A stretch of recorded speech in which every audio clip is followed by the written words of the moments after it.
सिगाङावबो फैखांबाय बे एखे जायगायावनो मिटिं खालामलांखांबाय सिगाङाव जेब्ला फैदोंमोन बे समाव बिराद गरममोन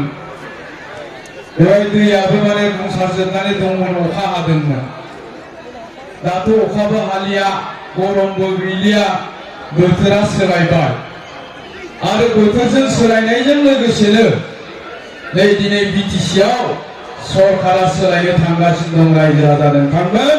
आरो बे सरकारा जाबाय जोंनि रायजो राजाफोरनि सरकार जागोन दा जियानो जा रायजो राजा नोंथांमोन दहाय एसे सिगाङाव बुंलांदों दिनै जोङो नोजोर होयोब्ला नुबाय जोंनि दुलाराय बिटिसि ओनसोलाव दुलाराय बिटिसिनि गामिफोराव जों नोजोर होयोब्ला नुसै बे बिपिएफ हिसाबै खोब सम्भब दरसे गामियाव न'खरब्रै न'खरबा सयगिरिल'सो रायजो राजा नोंथांमोन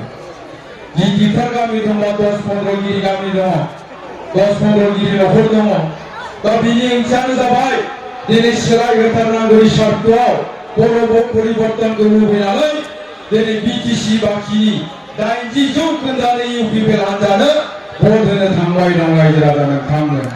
दा बेखौ नुनानै बिपिएफनि मानसिफ्रा गिखांनाय मोनदों सोमखिखांनाय मोनदों आरो सोमखिनानै बागदावनानै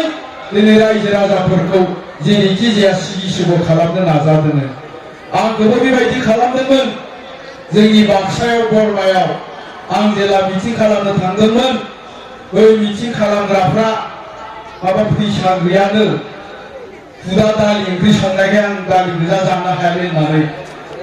एबसु अफिसनि सासे लोगोखौ बुंहरबाय आङो अमा बेदर बायनानै संनानै दोनदे आं जाहैगोन होननानै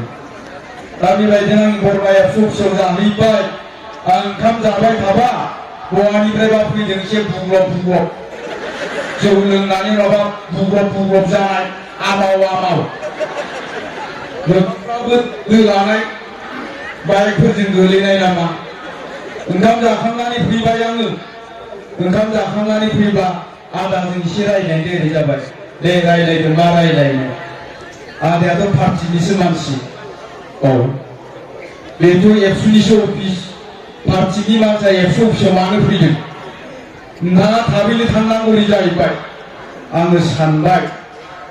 बुलायखानांसिगोन बिसोरजों ओंखायनो न' सिङाव थांनानै एक्सारसाइज खालामहैबाय आङो बुक डाउन खालामहैबाय एसे वार्म आप होननानै बुङो बे आं एक्सारसाइज खालामबाय थानायावनो एबसुनि सेंग्राफोरजों मा जालायखो एबसु अफिसनि सियारफोरखौ बुख्रुब गाख्राब बुख्रुबलाजोब्बाय गय जुमाय फेनाय बुग्लबफ्रा आं आरो नुनानै बारनानै जोनो नागिरबाय बारना जोनो नागिरबाय एबसुनि सेंग्राफ्रा हमथाबाय थायो आंनो बे जुमाय लोंना बुग्लब जानायफ्राय मा जानोबा उदैयाव खेबसे जक्का जिरायनानै लाना थाङो हगारनो होनदों आङो हगारा सेंग्राफ्रा एबसुनिया माबा बिसिना महात्मा गान्धीनि आइडिय'लजिनो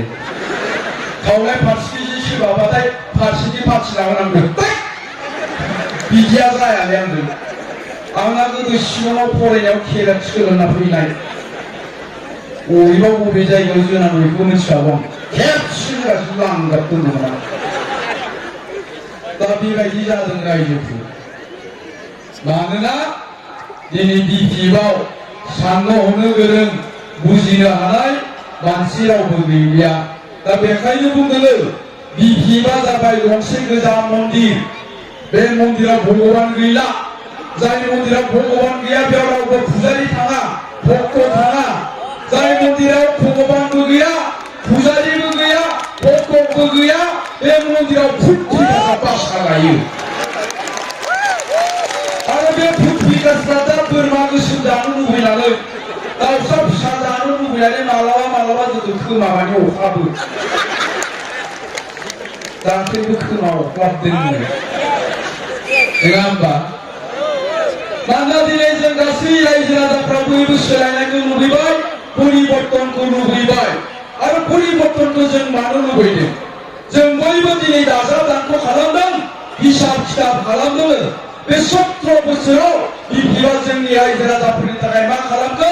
जोंनि गोरिब गुन्द्राफोरनि थाखाय मा खालामखो जोंनि गथ' गथायफोरनि सोलोंथाइनि थाखाय मा खामानि मावखो खाम्फा बरगयारि बिथाङा इडुकेसन डिपार्टमेन्टनि सासे मिनिस्टार बे 17 बोसोराव खाम्फा बरगयारि बिथाङा कुनुदिन बुजिनो नाजायाखिसै दा बिटिसि ओनसोलनि सोलोंथाइ बेबस्थाया मा जानानै दङ कुनुदिन नोंथांमोननि बेफोर जायगायाव फैनानै फोरोंगिरिफोरखौ लेंनानै गार्जेनफोरखौ लेंनानै साहित्य सभानि मानसिखौ लेंनानै थुनलाइ आफादनि मानसिखौ लेंनानै कुनुदिन रायलायाखिसै बुजिनो नाजायाखिसै जे जोंनि सोलोंथाइ बेबस्थाया मा जानानै दङ जोंबो मिथिगौ जोंनियाव डाटा दङ नोंथांमोननि चिरां जिल्लायावनो बयनिख्रुइबो बांसिन फेन्सार स्कुल दङ बे 17 बोसोराव खाम्फा बरगयारिया गंसेबो फेन्सार स्कुलखौ प्रभिन्सियेलाइज खालामाखिसै दिनै दुलाराय बिटिसिआवनो दिनै सोलोंथाइनि जे हालोद बे जोबोद दुखुनांथाव जोंबो बयबो सिन्था खालामदोंमोन जे 17 बोसोरनि उनावहाय जों गोरिब गुन्द्रा मानसिफ्राबो जौगानो हासिगोन खामला मावनानै जाग्रानि फिसायाबो मास्टार जासिगोन प्रफेसार जासिगोन थेला बोग्रानि फिसायाबो डक्टर जासिगोन इन्जिनियार जासिगोन जों बे खोथाखौ सिन्था खालामदोंमोन खिन्थु बे 17 बोसोरनि गेजेराव जों नुबाय बे 17 बोसोर बिटिआ सलायनाय बे बिटिसिआव जोंनि सोलोंथाइ बेबस्थाया गाज्रिनिफ्राय गाज्रिसिन जादों दिनै जोंनि गोरिब गुन्द्रानि फिसाफ्रा गामिनि एलपि स्कुलाव फरायो फैलानि स्कुलाथ' प्राइभेट स्कुलावसो फरायो फिसालाया हयथ' बेबायदिनो बेवहाय थानाय गिदिर गिदिर मानसिनि फिसाफ्रा गासिबो प्राइभेट स्कुलाव फरायो गामिनि एलपि स्कुलावसो फरायदों बै जोंनि गोरिब गुन्द्रानि फिसाफ्रा खामला मावनानै जाग्रा थेला बोनानै जाग्रा ना सारनानै जाग्रा बन दाननानै जाग्राफ्रा साफा सानै सिखावनि फिसाबो फरायदों दाना बिसोरो मा जादों बिसोरो बेसेबां रोंदों लेखाखौ बिसोरो गुन गोनां सोलोंथाइ मोनगोना मोनाखै क्वालिटि इडुकेसन मोनगोना मोनाखै जोङो दिनै नायबिजिरनानै मोनबाय एबसुनि डाटायाव दङ रोखा रोखा दिनै जोंनि गथ'फ्रा बे गामिनि एलपि स्कुलाव फरायनाय गथ'फ्रा क्लास 5 पास जानायनि उनावबो गावनि नामखौ लिरनो रोङा क ख क्लियार रोङा एबिसिडिखौनो रोङा मास्टारफ्रा फेलबो खालामनो मोनानो फेल खालामग्रा मास्टारफ्रा दाय जायो दा गथ'आ लेखाखौनो रोङा गावनि नामखौनो लिरनो रोङा बोरै पास जानो ओंखायनो मा खालामबाय मास्टारफ्राबो जाय 9 नाम्बार मोनदों बेनोबो 90 होबाय जाय 8 नाम्बार मोनदों बेनोबो 80 होबाय जाय 7 नाम्बार मोनदों बेनोबो 70 जाबाय रावबो फेल जाया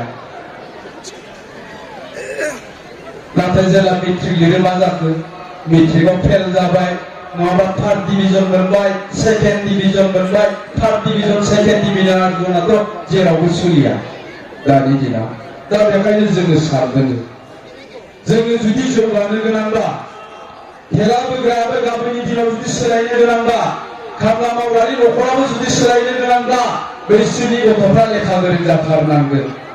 दा जोंनि इउपिपिएल हान्जाया बेखायनो बुंदों जोंनि बिटिसिआव सोलोंथाइनि लेखा गोरोंनि जि हार बे जाबाय 46% जोङो बुंदों 5 बोसोरनि गेजेराव बे बिटिसिनि जि सोलोंथाइ लेखा गोरोंनि पारसेन्ट बेखौ जों 90 जौखोन्दो खालामनो नागिरदों आरो जोंनि साफ्रोमबो गथ'फ्रा क्वालिटि इडुकेसन मोननो नांगोन आरो क्वालिटि इडुकेसन मोननो गोनांबा जों माखासे पलिसि लानो नांगोन आरो नङाब्ला एखे अबस्थायाव जों थाबाय थानांगोन कारण दिनैनिफ्राय 150 बोसोर सिगांबो दिनैनि दिनाव जाय खामला मावग्रा बिनि बिफानि बिफानि फिसायाबो खामला मावग्रामोन आरो मोनसे खोथा गोसोआव लाखि रायजो राजा नोंथांमोन दिनै बेवहाय जुदि सोरबा खामला मावग्रा थेला बोग्रा दंब्ला आरो बिसा जुदि नैसिनि गथ' दंब्ला बे गथ'आ जुदि गामिनि स्कुलावनो फरायदोंब्ला नैबे बेबस्थायावनो बेखौ मिथिखा दिनैनि नैबिसिनि गथ'आबो गाबोननि दिनाव बे थेला बोग्रा खामला मावग्रायानो जागोन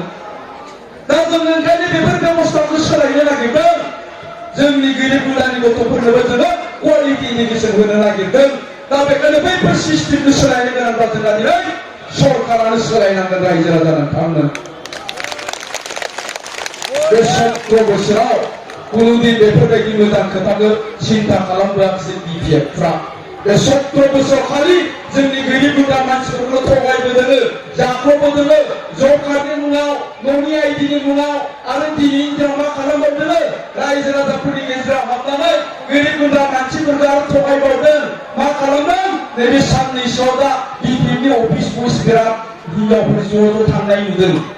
जों सोंदोंमोन मानो थांदों माबा अरुणोदय आसनि स्किम होयो मास मोनसेयाव 830 थाखा हाबगोन हिनजावफोरखौ बुंदों जोंनि आइजोफोरखौ नोंसोर नांगौल' भट हो नोंसोरनो गासिबो जों अरुणोदय आसनिखौ होगोन होननानै दा बेखायनो मोनसे खोथाखौ मिथिना लानाया मोजां रायजो राजाफ्रा बे अरुणोदय आसनिखौ सोर मोनो अरुणोदय स्किमखौ सोर मोनो मा क्राइटेरियानि मानसिया मोनो दा बिफिफ्रा बुंदों जायनो थांदों बेनो होगोन सोरबा मास्टारनि हिनजावाबो थांदों सोरबा आर्मिनि हिनजावाबो थांदों थांना होननानै बुङाखै आङो बेफोरबायदिबाबो थांदों होगोन होनबाय नालाय दाना बिसोरनो सोर मोनो बे अरुणोदय आसनिखौ जायहा फिसाइजों गारजाबाय फिसाइजों गारलायबाय जायहा फिसाइ थैजाबाय जायफ्रा फिसाइ मोननो रोङाखिसै जायफ्रा खामानि मावनानै जानो हाया हेन्डिकेप आथिं लेंग्रा आखाइ खंगा मेगन खाना बैफोरबायदियासो मोनो हा सोरबा मोनथारनो लुबैदोंबा गावनि फिसाइखौ थाम्फै मुलि दंना खिथाबानो फिसाइजों गारलायबानो जाबाय दा बिसोरसो मोनगोन बे अरुणोदय आसनिखौ जायहा फिसाइजों गारलायबाय जायहा फिसाइ थैजाबाय जाय फिसाइ मोननो रोङाखिसै जाय हेन्डिकेप बिसोरसो मोनगोन आरो जायफ्रा मोनबाय बिसोरनि न'नि लांगोनायाव मा खालामगोन बे अरुणोदयनि लग' दङ बे लग'खौ साइनबर्ड गायनानै दोनगोन जे बिसोर अरुणोदय स्किमखौ लायो होननानै आरो सोरबाफोर जुदि नंखाय इनफरमेसन होनानै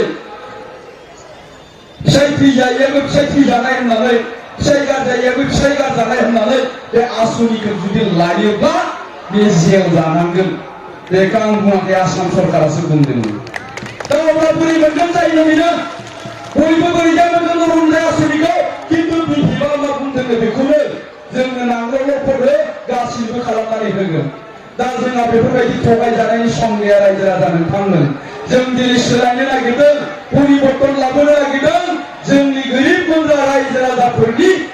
भबिष्यतनि थाखाय जोंनि गथ' गथायनि भबिष्यतनि थाखाय जों थगायजाबावनो लुबैयाखै आरोबाव बे 17 बोसोराव बे गोरिब गुन्द्राखौनो टारगेट खालामबोदों बिफिआ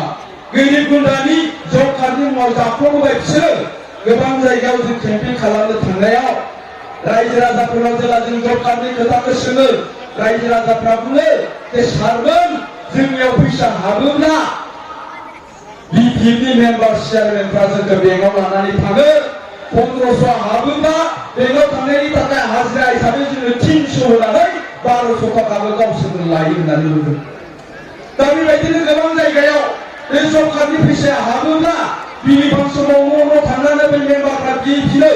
हाजारसे हाबदोंबा 800 थाखा गावसोरनो बिनानै लाबोफिनो आरो जाय हरा बेखौ मा होननानै बुङो एबारनिफ्राय नोंनि जब कार्डनि एकाउन्टआव फैसा सोला होननानै बुङो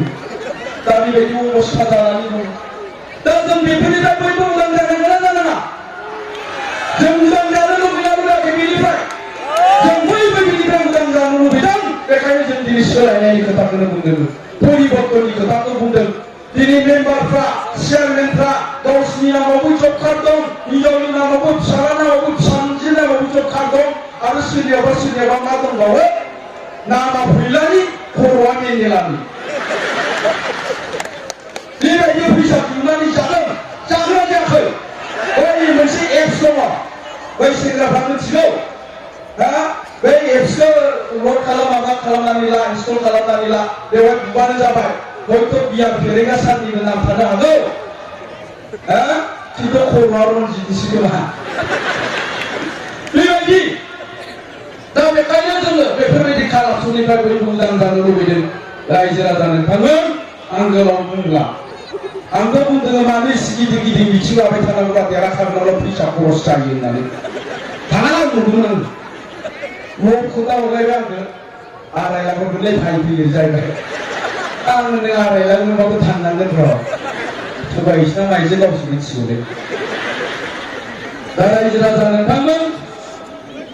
दा बेखायनो दिनै जों बयबो रायजो राजाफ्रा बेफोरबायदि काराप्टेड सरकारनिफ्राय उदां जानो लुबैनानै मोनसे परिबर्तनखौ लुबैदों आरो बे सोलायनांगौनि बे परिबर्तननि दोहौआ दिनै दुलाराय बिटिसिआवनो नांदों आरो बे खोथाखौ जोंनि गोरों गोरा मानसिफोर लाइमोन सेंग्रा सिख्लाफोर जोंनि बुद्धिजीबीफोर बयबो सिन्था खालामदों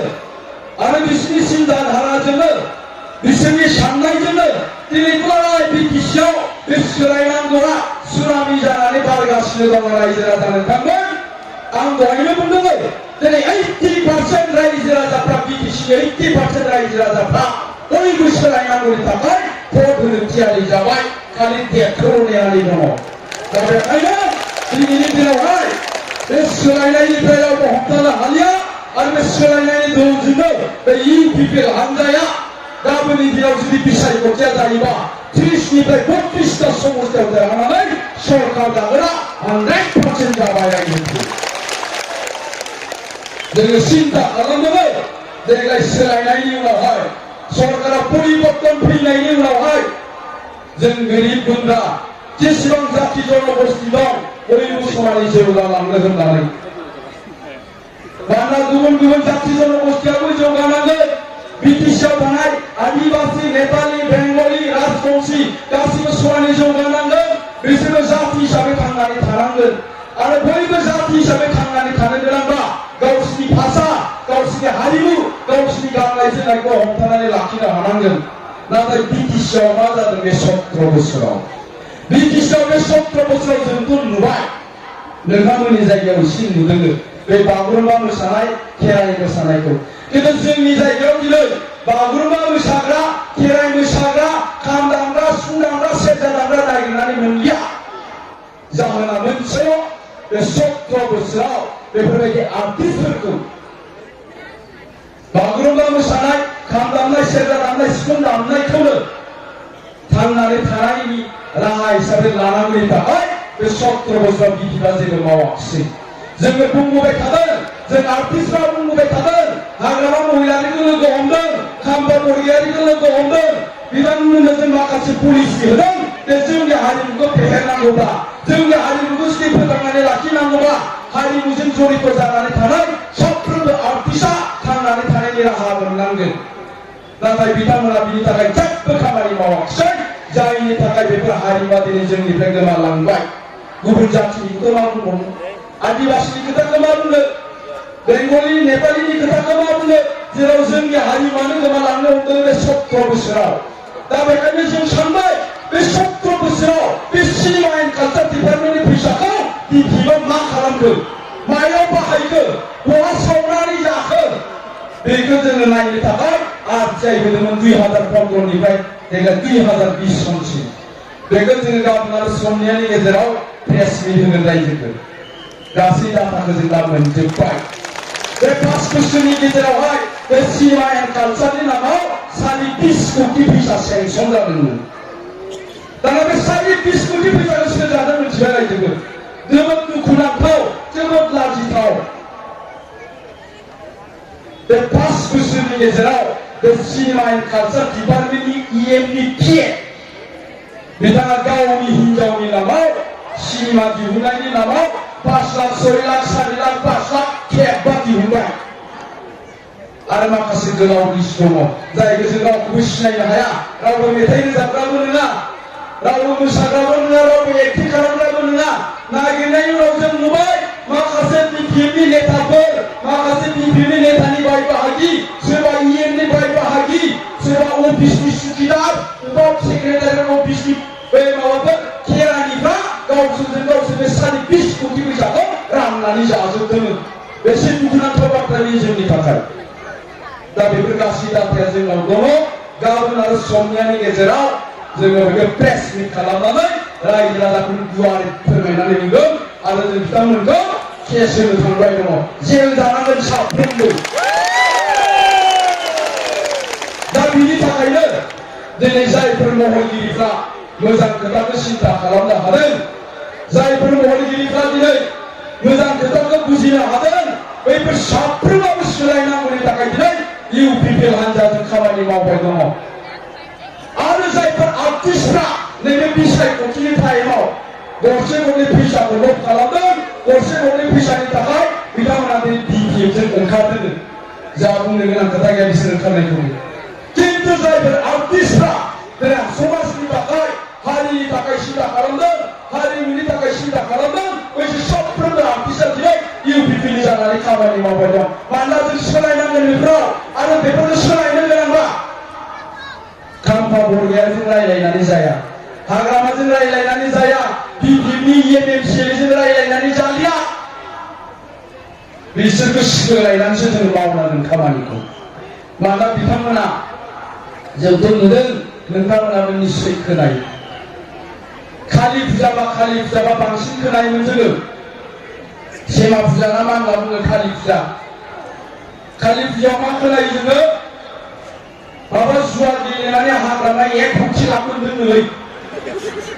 जुवा गेलेनानै चन्द्रप्रभा 2 कोटि थांजादोंनोलै जाय मिनिस्टारा जाय रायजोनि सासे मुरब्बिया जौ जुवाजों गोदोनानै थायो बेफोर खोथाखौ मा सिन्था खालामनो हानो जों रायलायनो थांबा मा बुङो एकदमबारे बेखौनो रायलायफेरनानै खोथा जाथारा गैला इस्युआनो सेस जोंनि जायगायाव बेबायदिनो गोबां बे आन्दलन समाव भिक्टिमाइज जानाय न'खरफोर दङ मुंख्लंनि न'खरफोर दङ आन्दलनाव थैनाय माखासे मानसिफोरनि न'खरफोर दङ बिसोरो रायलायनो फैयोब्ला बैसोरनि लिडारफोरखौ मा खालामहरो नोंसोरो बारा बिबाय थानानै दावराव खालामबाय थानाङा नोंसोर सानैजों रानना जाहैगोन फास्ला बे 70 बोसोराव बेबायदि मुंख्लंनि न'खरा दिनैसिमबो जेबो मुंख्लंनि बिनिमयखौ मोनाखिसै दा बेखायनो रायजो राजा नोंथांमोन जोङो सोलायनाय लाबोथारनांगोन आरो सोरबाफोर एनडिपि भाइफोर दङब्ला दासिमबो बुजिनो हायि बिथांमोनखौबो बुंगोन बिटिसिआ हाग्रामा महिलारिनिमोन बे बिटिआरआ एनडिपिफ्रानो बे बिटिआरखौ सालायनांगोन बे सिग्नेटारिफोरानो बिटिआरखौ सालायनांगोन बिटिसिखौ लाबोनानै हाग्रामा महिलारिया एनडिपिनो नागाराखै खिन्थु दुखुनांथाव खोथाया बेवहायसो एनडिपिनि माखासे दैदेनगिरिफ्रा दिनैनि दिनावहाय बिटिआरखौ गावसोर लाबोनानै हाग्रामा महिलारिनो नागारनानै होनो नागिरदों दंफांखौ गावसोर गायबाय देरबाय फिथाइ थायबाय मोनबाय दाना हाग्रामाखौसो गोजौआव गाखोनो होबाय हाग्रामाया जागासिनो फिथाइखौ मोनगो जाबाय थादों थिरिं बराव जेला सालानखौ हरदोलाय माबा हरगोन बेलाय बिगुरखौसो हरगोन नारें कमला बिगुर नोंगोना नङा दा जों गासै रायजो राजायानो बुंदों बे 17 बोसोर बिटिआ जों गोरिब गुन्द्राफोरखौ थगायबोबाय नासयबोबाय 17 बोसोराव बिटिसिआव फैला जाबाय हाग्रामा महिलारिया गतिके दिनैनि बे गोदान रेकर्डखौ जोङो सासे क्वालिटि गोनां लिडार सासे एडुकेटेड लिडार सासे सेक्रेटारि बेफोरबायदि गोसो होनो नांगोन आरो जों दिनै बयबो रायजो राजा सिन्था खालामदों आरोबाव बे गोदान रेकर्डखौ जोङो फैला जाबावनायखौ लुबैयाखै दा बेखायनो जों गोरों गोरा गासैबो बांसिनै सोलायनायनि खोथाखौ बुंबाय थादों दा गतिके रायजो राजा नोंथांमोन बे सोलायनायनि रावखौ हमथानो हालिया होबथानो हालिया इउपिपिएलआनो सरकार दागोना रोखा जाबाय बिटिआरआव देग्लाय प्रमद बर'आनो बिटिआरनि सिन्दागोना 100% जाखाबाय नोंथांमोननि समस्थियावबो रन्जित बसुमतारिनि देरहानाया 100% जाखाबाय जायखौ रावबो होबथानो हाया बिटिआरआव जुदि इउपिपिएलआनो सरकार जासिगोनब्ला प्रमद बर'आनो जुदि बिटिआरनि सिन्दा जासिगोनब्ला रन्जित बसुमतारियानो जुदि नोंथांमोननि समस्थिनि इएम जासिगोनब्ला जों माबा मोनसे सिन्था खालामनांगौ दङ नामा इउपिपिएलआवहाय जोंहा गुबुन सिन्था खालामनांगौ दं नामा गैया दा गैयाब्ला नङा होमबा इउपिपिएलआनो सरकार दाखासिगोन बिलार फेरेंगियानि इएम जाखासिगोन नांगोलनि खोथायालाय बहा फैबावनांगौ दा साफा सानै थानायखौ बेखायनो आं बुंबाय बेवहाय थाखागोन हयथ' बैहाय खोनागोन बिथांमोन आं बुंदों सम थानायावनो सोलाय दा मोनायाव जे फै लाजिनो नाङा नोंगोना नङा जों बयबो सोलायनो नागिरबाय बिटिसिआव थानाय 80% रायजो राजाफ्रा दिनै सोलायनो लुबैबाय सोलायखासिगोन बेबो 100% जाबाय बे सोलायनायजों सोलायफानो रोंनांगौ सोलायनायजों जाय सोलायफानो रोङा बेखौ जाम्बा होननानै बुङो सोलायनायजों जाय सोलायफानो रोङो बेखौ बुद्ध होननानै बुङो नोंगोना ना रायजोफोर जों गोदोनिफ्रायनो सोलायबोबाय थादों मानसियाबो गोदो मोख्रा बायदिसोमोननो सोलायै सोलायै सोलायनानै दिनै जा बेफोरबायदि महर मोनबाय बेखौ मानसि होननानै बुंबाय जायफोर सोलायाबासिनो दासिमबो हाग्रा बारियाव थाबाय बिसोरखौ दाबो मोख्रा बान्दर सिम्पान्जि होननानै बुङो नंगौना नङा जों दिनै जायफोर सोलायबाय बेखौ मानसि होननानै बुङो दा बेबायदिनो गाबोननि दिनावबो जों गासिबो सोलायजोब्बाय बिटिआराव इउपिपिआ सरकार फैसिगोन प्रमद बर'आनो बिटिआरनि सिट जासिगोन बै नांगोलनिफ्रा सोलायनो रोंनांगौ नंगौना नङा बेयाव जाखांबाय गाबोन जेबो मोनजानाय गैया गाबोन ओरैजाय जाफैदोलाय नंगौना नङा जाखांबाय ओरैजाय बेखौसो मोनजानाय नंला गाबोननिफ्राय ओरैजायसो मोनजासिगोन ओरैजाय फै लाजिनांगौ गैया नंगौना नङा जोंनिया फिसा फिसा लिडारफ्रासो लाजियो बे प्राइमारिनि डिपिनि लिडारफ्रा मा होनबावो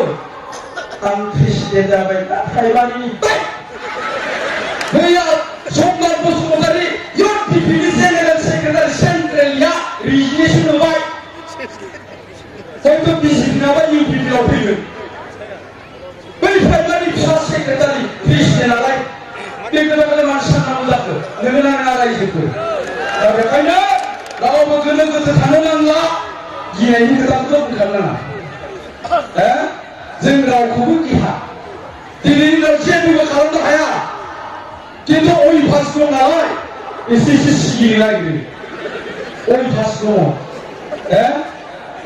बे 15 बोसोरा बिदिनो सरकार लाबोबाय दा बेखायनो देरहानांगौनि थाखाय जे रायजोनि खामानि मावनांगौ रायजोजों मोजां जानांगौ रायजोनि सिगाङाव मोजां खोथा बुंनांगौ बे मन्त्रखौ खुनु सोलोंना लायाखसै बिटिएफआ खारन बिटिएफआ रायजोनि मोजां जा खामानि मावनानै 15 बोसोराव देरहायाखै बिसोरो देरहादोंनो मानसिखौ सिगिसग' खालामनानै नंगौना नङा सोरबा एबार जुदि गेट खुलिनानै होआब्लाबो नेक्स्टआव फैगौ बोसोराव बे एखे इयुननो फनो नांगौ उफाय गैया बायथ' सोरखौबा सन्देह जायगायाव फुङावनो बिनि फनखौ सुनानै दोनखायो बेबायदिसो देरहाबोदों नोङा रायजो राजानो थांनो दा बेखायनो बिसोर जेबो सोलोङाखिसै रायजोफोरखौ जे मोजां खोथा बुंनानैसो कनभिन्स खालामनो नांगौ रायजो राजाफोरनि मोजां खामानि मावनानैसो भटखौ मोनो बेखौ सोलोंबोआखिसै दा बेखायनो रायजो राजाफ्रा बिनि फिननायखौ दिनैनि दिनाव होनो नागिरदों जोंहा संग्राम ब्रह्मसो मोनसे खोथा बुंनाय खोनाबाय थायो बे जोंनियाव आरोखि दा नोंथांमोननोबो बुंनांसिगोन आं बेखौ संग्राम ब्रह्मआ मा बुंदों जोंनि जायगायाव प्रमद बर'नाव मोनसे कुइसन खालामदों बिथाङा बिथाङा बुंदों प्रमद बर'आ मानो मोननै समस्थियाव गेलेदों होननानै प्रमद बर'आ गावनिसो आत्मबिश्वास गैया नामा मानो मोननै समस्थियाव गेलेदों प्रमद बर'आ बिनि फिथाइखौ आंनो हो होननानै बुंदों संग्राम ब्रह्मआ दा ओंखायनो आं संग्राम ब्रह्मखौ मोनसे कुइसन खालामदों खोनायोब्ला गाबोन होबानो जाबाय बिनि फिननायखौ हाग्रामा महिलाया मानो मोननै समस्थियाव गेलेदों कुसुगाव आरो देबोरगावआव हाग्रामा महिलायाथ' 17 बोसोराव देबोरगाव समस्थिनिफ्रायनो सासे पिटिसिनि सिट जाबाय बिनि उनावबो गावनि समस्थिनि रायजो राजाफोरनि सायाव माने आत्मबिश्वास गैया मानो मोननै समस्थियाव गेलेदों बिनि फिननायखौ होदो 17 बोसोर मोनसे समस्थिनिफ्राय बिटिसिनि सिट जाबाय बिनि उनाव बे समस्थियाव मानो गेलेनो गिदों हाग्रामाया कुसुगावआव मानो गेलेहैदेरनाय आंथ' प्रमद बर'नि फिननायखौ प्रमद साथै जानानै बुंनो हायो येस आत्मबिश्वास गैया मानोना प्रमद बर' सारा जाहैबाय राजनितिकआव गोदान पलिटिक्सआव गोदान देग्लायसो फैदों एबारसो फैदों बेखायनो आत्मबिश्वास गैया नोङो 17 बोसोर बिटिसिनि सिट जानायनि उनावबो गावनि समस्थिनि रायजोफोरनियाव मानो बिश्वास गैया दा बिनि फिननायखौ देबोरगाव समस्थिनि रायजो राजाफ्रा होनो थांगासिनो दं हाग्रामा महिलानो रायजो राजा नोंथांमोन बेनि फिननायखौ काउन्टिंनि रिजाल्टआव मोनगोन दा जोंनि ओजोंहाय कक्राझारि समस्थिनि मालाबा बेयाव दाबाखौ बुंफैनाय खोनायो आं लाजिलायलाङो आङो मिथिगौ ना दिनैनि दिनाव 5-6 हाजार भट मोनगोन ना मोना जोंहा सन्देह दं रायजोफोर दिनैनि खोथाखौ बाद हो दिनैनिफ्राय मास सिगाङावनो जोंनि कक्राझार समस्थियाव दानि जोंनि कक्राझार समस्थियाव बिपिनि केन्डिडेटआ भिएन बर' आरो इउपिपिनि केन्डिडेटआ प्रमद बर' सारानो जोंनिया दिनैनिफ्राय 2-3 मास सिगाङावनो जोंनि कक्राझार समस्थियाव जोङो इउपिपिनि थाखाय प्रमद बर' सारनि थाखाय 28,000 भटखौ थालामारि खालामनानै दोनदों रायजोफोर बेखौ रावबो जेबो सोलाय सोल' खालामनो हाया जोङो देरहानांगौनि थाखाय दिनैनि खामानि मावाखै कक्राझाराव जोङो सिन्था खालामदों दुलाराय बिटिसिनि गेजेरावनो प्रमद बर'खौ बयनिख्रुइ बांसिन भट होनानै जों देरहाहोगोन होननानै जों खामानि मावदों दा बेफोरखौ रोखा मोनथिखानानै दिनैनि दिनावहाय सानफ्रोमबो डिफेन्डआ इउपिपिआव जगदान खालामबाय थायो मैयाबो जादों दाख्लैबो जादों नै दहायबो जादों दा मोनायावबो जागोन गाबोननि दिनावनिफ्राय 1,000 जन जागोन एनडिपिएस एनडिपिआर बिथांमोनखौ लाफानानै 1,000 सारा थांगोन फेरेगा सारा बोरै